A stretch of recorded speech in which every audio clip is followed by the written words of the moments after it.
Shayna, we are live here in studio. We are still testing this new thing out there that producer Mark just got us, but we're here for the NFL. NFL Week 15. Week 15.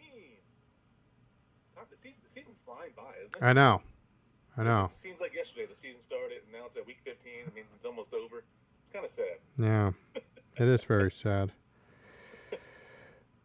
So, guys, if you have any questions, please don't hesitate to drop it in the chat as we go over our picks for Week 15 in the NFL. So, first off, Baker ruined that game. The game last night? Yeah. Yeah. I mean, it was a good comeback by the Falcons. Kirk looked really good. I'll tell you that. Yeah. Kirk looked real good. But yeah, Buccaneers. Lost 2 in a row. They screwed us last week with our survivor pick. We had them beating the lonely Saints, and then they screwed that for us, and then they lose to the Falcons back-to-back weeks. Not looking good for Tampa. In Carolina, they're pretty happy. I'll tell you that. Oh, absolutely. But yeah, I don't get it. I just don't get it. I don't get it. I don't either. Something's up there. They got Mike Evans back last night. He had a really good big catch down the sideline. Did you see that one? Baker kind of just threw it up to him and just jumped over a dude. Mike Evans. Yeah, it was a nice catch snag there. They've been missing him, but I mean, the Falcons are not playing for anything, and then they shouldn't have come into your house and beat you like that. Yeah, I don't get it. Like I said, I don't get it.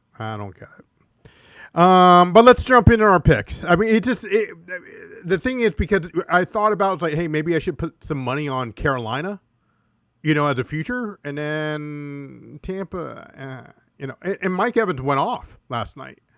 Yeah, he had a good game. His first game back. He had a good game. Yeah. He's trying to keep that 1,000-yard streak alive. Well, he's trying to get all 1,000 yards in the last 4 games here. His prop from last night was over 37.5. Oh, easy smash there. Easy smash there. You don't need to worry about that. They're maybe wondering like how much he'd actually play and come in and stuff like that. But yeah, 30. That's for him. That's nothing. Yeah. He got that on one catch last night. Absolutely. All right, Shano. Do you want to go first? Sure, I'll go first. And we went 4-2 last week. I went 3-0. You went 3-0, and then it's the story of our life. But over 56% there overall, 47-37 combined, and that's with those 2 or 3 bad first weeks. After that, it's been an average of 4-2, 4-2, 5-1, 4-2, 5-1. Yeah, I think we had one week that was even Steven 3-3, and again another bad week. But yeah, for the most part, we're doing pretty good. 4-2 and 5-1, and pretty much every week. Yeah. Outside, like we said, those first 2 or 3 weeks of the season. Yeah. But looking around the league, I don't think anybody was doing really well those first 2 or 3 games. I think everybody needed to settle in and see how everybody's playing and all that stuff. Right. But since the season's been rolling on, we've been doing much, much better, and that's good. All right, so my first bet, I'm going Cardinals at Texans. I'm looking at the Cardinals at Texans game. Okay. The Texans, their defense needs no introduction. Their defense is really, really, really, really, really ridiculously good looking, as Zoolander would say. Yeah. They have recorded 36 sacks this year, 22 forced turnovers. They're 3rd in the NFL against the pass, 5th against the run, 1st no total yards, and 1st in points against. They're also the 3rd best in the league at shutting down and 3rd down percentage. So when teams get 3rd down, they don't pick up first downs against them. The Cardinals defense is pretty average, but CJ Stroud and the Texans offense, they're not really lighting up the scoreboard either, right? So they're 20th in points per game and 19th in total yards per game. The Texans are offensively. Right. The Cardinals offense can move the ball pretty well. They're 11th in the league in total yards, but most of these yards are passing yards that are coming in garbage time. They're 22nd in the league in points per game offensively. Right. The under here for the Texans, the under said 4 straight weeks. I think it continues. Give me the under. It's at 42.5. I think that's a little too high. I'm taking the Texans Cardinals under 42.5. Wow, 142.5 in the 1 o'clock game as the Cardinals travel to Houston. Houston's been playing, great. That's something in the future that we were thinking about earlier in the offseason when we were doing the.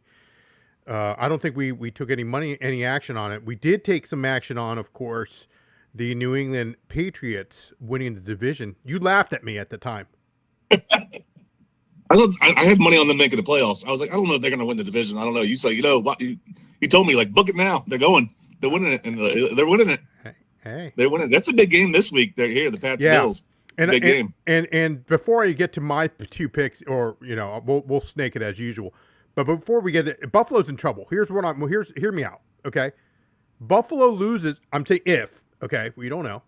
But if they do, GM's definitely gone. If they get blown out, I think it's a package deal. McDermott and the GM are gone. You got to think about Buffalo too. Like Josh Allen's biggest thing is they make it to playoffs and then they lose to Patrick Mahomes. Sure. Right? Mahomes isn't going to be in the playoffs this year. Right? So if this was a year for him to get over that hump, this is the year, and it looks like they're struggling a little bit. And I don't see them getting over some of these AFC teams in the playoffs. Yeah, but Shannon, you got to keep in mind, they got to make the playoffs first. Yeah. Yeah, right now I think they'd be, the 7th seed, I think, if the season ends today? Not if they lose Sunday. I'm just saying because the Pats will win the AFC East. Yeah, they're 9-4, so if they lose, they'd be 9-5. If the Texans win, which I think they should over the Cardinals, right, they'll also be 9-5. They still got Philly. Yeah. I'm just saying. They still got Philly. Let's see the rest of the Bills' schedule. They got the Browns next week, and then Philly, and then the Jets. So, I mean, they should beat the Browns and the Jets. Right. But Philly's going to be tough, for sure. I'm just saying, man. I'm just saying. All right, let me get to my picks here. You went over and under on one game. Let me throw another over-under to you.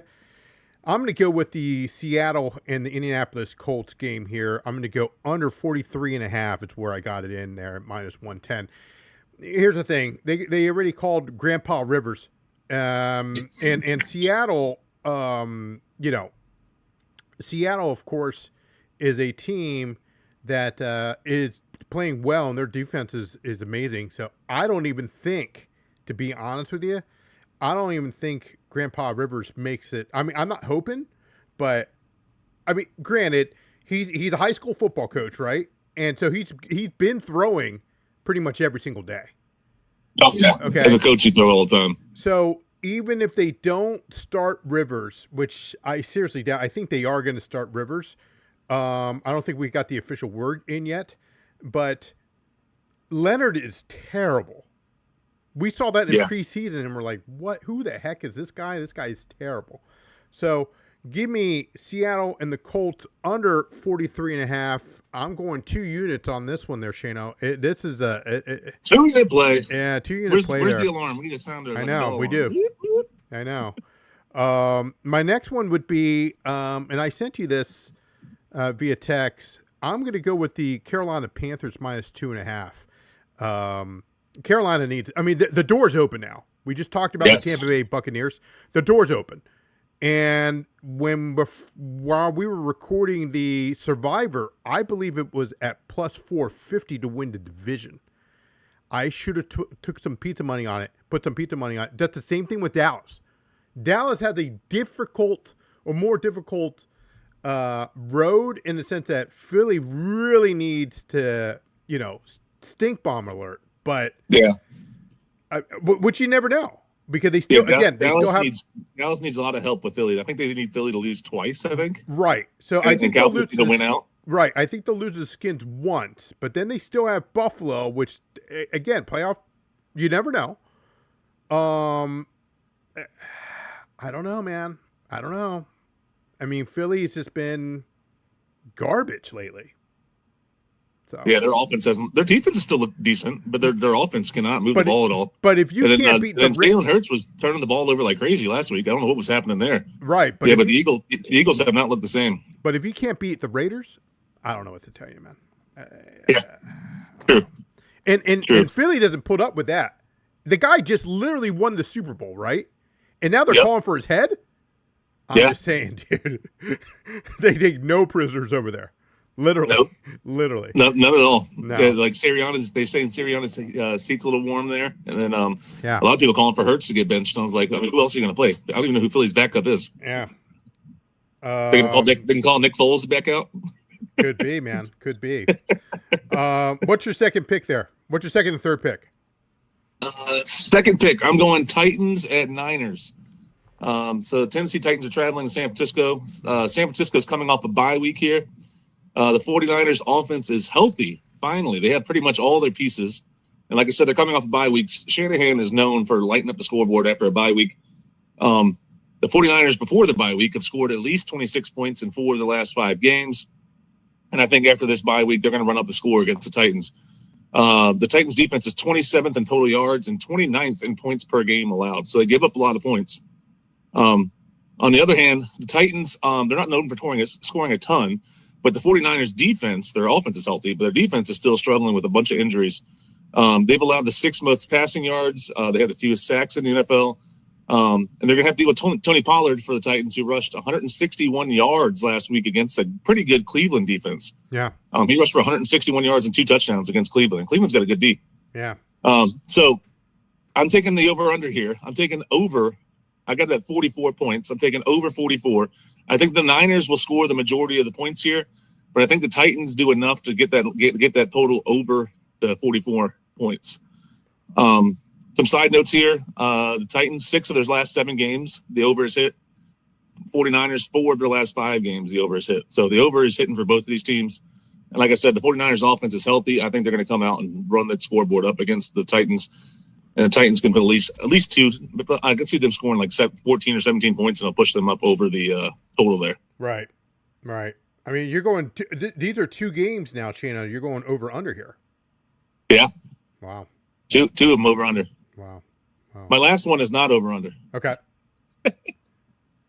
My last one. All right, my last pick here. I'm going Miami Dolphins at the Pittsburgh Steelers. The Dolphins, 6-7. They've been on a 4-game winning streak. The Dolphins have. But their last 3 victories, you know who they're against? The Jets. Terrible. The Saints. Terrible. And they beat the Skins in overtime. Terrible. Terrible. I hate to say it, but they're terrible. They're terrible.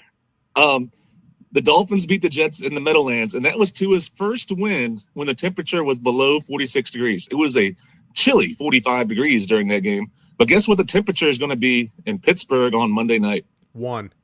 The high for the day. It's a Monday night game. The high for the day, so like you're talking like 2 o'clock or so, when it's like whenever the hottest, right? Sure. Is 20 degrees. Oh. So it's going to be in the low teens, maybe get down to 10.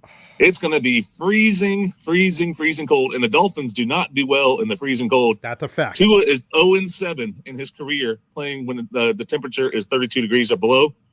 So I think the Steelers come out and win. The only thing that's a little concerning is T.J. Watt. Have you heard about what's happening with him? Yeah. That's a little bit concerning with me. He had a collapsed lung, which is kind of scary. So he's not playing, but I think their defense is more than capable of keeping the Dolphins in check. I'm taking the Steelers -3 against the Dolphins. Steelers -3 is Shano's last pick. Let's go to my last pick here. There's no way Miami does well when it's 12 degrees out there. I don't see it happening. They historically they have never done well in the cold. Yeah, no, I agree with you. And there's possible of snow. Yeah. I'm just saying. Definitely. So. Yep.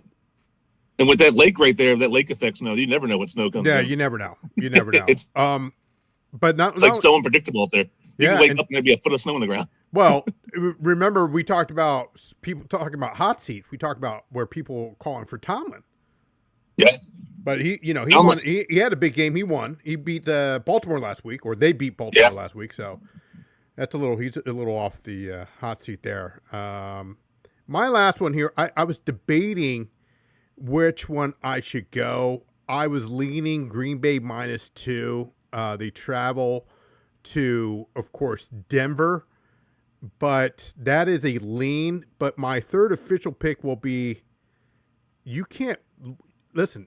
When this guy is healthy, this guy's a winner. I'm, of course, referring to Joe Burrow. I'm going to take the Cincinnati Bengals +2.5.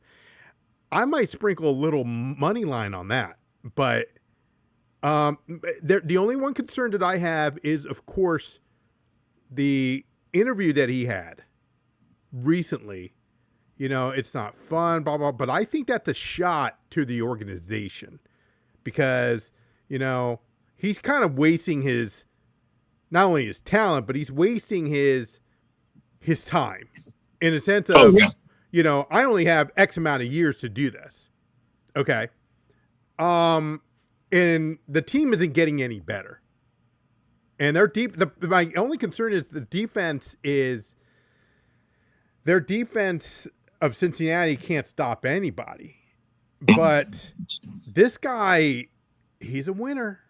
I mean, I'm just saying. The Bengals, they've done a good job of surrounding him with talent. Yes. Like their receiving core is really well, but they have not done a good job of protecting him at all. That's Correct. why he's hurt every other year. Every other year he's out for a majority of the season. Yeah. It's because they do not have an offensive line at all or any sense of a running game. The running game is terrible. It's all through Burrow. Yeah, no. I mean, he reminds me of Tony Romo. Remember, Tony Romo didn't have a line. He was running for his life pretty much every single game. Yeah, it's not like Dak, because Dak is back there. He's slinging in, and Dak's having a wonderful year. He's having a great year. But you know, Brady, you know, he had a line. Aikman had a line. So lines are very important. I do feel bad for Burrow. And Burrow's not like a statue, but he's also not known for scrambling and running like crazy like some of these mobile quarterbacks. Yeah, he's not like he's not athletic. He's athletic, but he's not going to sit there and scramble around the back of the line of scrimmage like a Lamar or a Russell Wilson back in the day, or you know somebody like that, or Daniel Jones did before he got hurt for the Colts. Yeah, right. So he's not known for that, but you give him time, he'll pick a defense apart. His arm is incredible. Absolutely. So that's going to be my final pick. So let's recap. I'll start first, of course. I just gave out my first pick here. It's a 1:00 game as they host the Baltimore Ravens. I'm going to take the Cincinnati Bengals plus 2.5. And again, that might be some weather issues there too. Just to keep that in mind. My second pick, of course, is the Carolina Panthers. Now, the Carolina Panthers, they need this game because, like I said, with Tampa, the door is now open where they can technically win the division there. I mean, they've got a shot of winning the division. So give me the Carolina Panthers minus 2.5. And finally, I'm taking under 43.5 in the Seattle Indianapolis Colts game. Shano, what's your recap of NFL Week 15? All right, 1:00 game on Sunday. We got the Cardinals at Texans. I'm taking the under. It's at 42.5. Give me the under in that game. 4:25 game. We have the Tennessee Titans going to the San Francisco 49ers. I'm taking the over in that game. That's currently at 44 even. So give me over 44 points.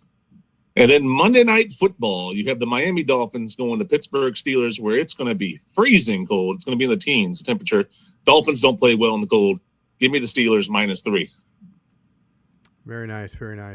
Shano, did you get your new fleece there? It's upstairs. Yeah, I got it. It's upstairs. My wife showed it to me. So got it. It's all ready. Producer Mark, look. The thing is now, see, there's a caveat to it. He's like, KC has to win. That's like great. But this is the one I like better because it's got the gold there or whatever you want to call it. But they've got the burgundy with the white. Yeah, it looks good. And then this one, of course, this one's not bad. This one's got the burgundy, gold, and white there too. So I haven't tried it on yet. I'll be wearing it next week for sure. Very nice. You know how it is with me. I have the 2 young kids that got to get to bed, and then I come down here and on for this. I hear you. No, it's like a museum in this house. And it's just kind of like, holy cow! I gotta wear 20 layers of clothes here, but anyway. That's going to wrap it up for us here. Again, tell us what your lock is for some merchandise, and we'll send that out to you. We'll be back next week for our live show. Again, we're still working the kinks out on the new software here. Trying to figure this out. We'll get it fixed. We'll get it ready to go. But stay tuned for, of course, our college show. Oh, and Shano, did you get the Bruce Buffer introduction? Bruce Buffer, the man. He made a great intro for us, guys. A great intro. You can hear a sneak peek of it on X. He posted it on there. Yep. So look on the Just Win Bets Baby X Twitter page, whatever it's called, and you can see a little sneak preview of his intro for us that he made. It sounds great. Bruce Buffer's the man. Yeah, I almost cried when I heard it. I was like, a little teary eye there, a little teary eye. Did it make you feel like the extra in the octagon? It did. I wonder what's next. Our name in the octagon, that little, maybe, I don't know. You never know. But anyway, that's going to do it for us. We will sign off here. Again, don't forget to make a comment or hit that subscribe button, of course, and tell us what your lock is, and we will, of course, submit you guys in for some merchandise, some free merchandise. We'll send it out to you. No purchase necessary or anything like that. Just tell us what you think your lock is. Obviously before the games. Okay, don't do it, at 3:45 for a 1:00 game. Just saying, that's what executive producer Mike has done. He was like, wait a minute, what are you doing? Anyway, have a good night. Happy holidays.